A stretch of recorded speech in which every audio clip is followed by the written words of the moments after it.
can't just have two attacking wingers on one side in that way and hope to get anything out against a team like Villa. Yeah, well, that's the point. It's Villa. I mean, come on. Yeah. You look at what they did in the summer. It wasn't eye-catching. You know what I mean? The transfer policy. It's a lot of the same players. They lost Tyrone Mings at Newcastle in match day 1 when they got hammered. Didn't play badly certainly for an hour, but got hammered in the end.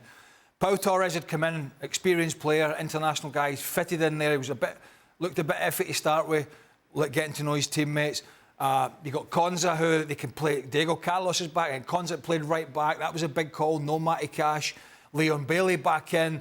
As Stevie said, gave Guardiola a bit of a doing all night. And Ollie Watkins. These guys were all there. Yeah. You know, they too have injuries. Bundia and others. The job that man has done, bearing in mind the situation they were in when Steven Gerrard left the club. They bring in a guy who's been tried and trusted, and he's had a few wobbles and hit a few hurdles that he's fell on over the years, but he's a proper coach. And he's come in, they haven't spent fortunes, he's coached them, they play a high line, like a lot of the teams these days. They squeeze the game, they're powerful, they pass the ball. They're not I wouldn't say they're the slickest team to watch in the Premier League, but they're a little bit of everything. Play football, work hard, good shape, defensively solid, great goalkeeper at the back as well. I don't think they're in the title race at the moment. I don't think they're going to win the league. But this is just a great story for Villa. To use Craig's words, proper coach.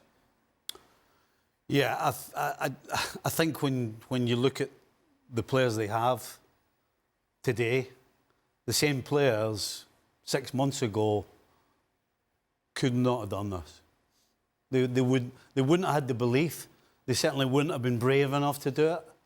I mean, you said it when we were watching the game. You've never seen a team going at Manchester City in years. I mean, we haven't. The last time I remember a game or a team trying to do that against City in an open game was Liverpool in the Pomp at Man City. There's not been a side that's went, we're going to go toe-to-toe with this team and we're going to get after them. And they absolutely did it.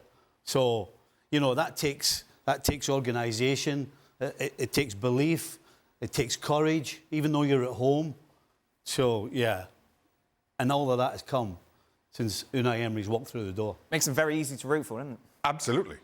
Everything about Aston Villa, every single thing, from the personnel to a coach who's has been respected for all that he's done. Yes, he's to use Craig's phrase, he's had a couple of wobbles, but he's always carried himself in a way that I think people admire. And now you do that with this team, this Villa team, where we know how poor they once were, not so long ago, and how he's turned them around. Absolutely. Everything about Villa you have to admire.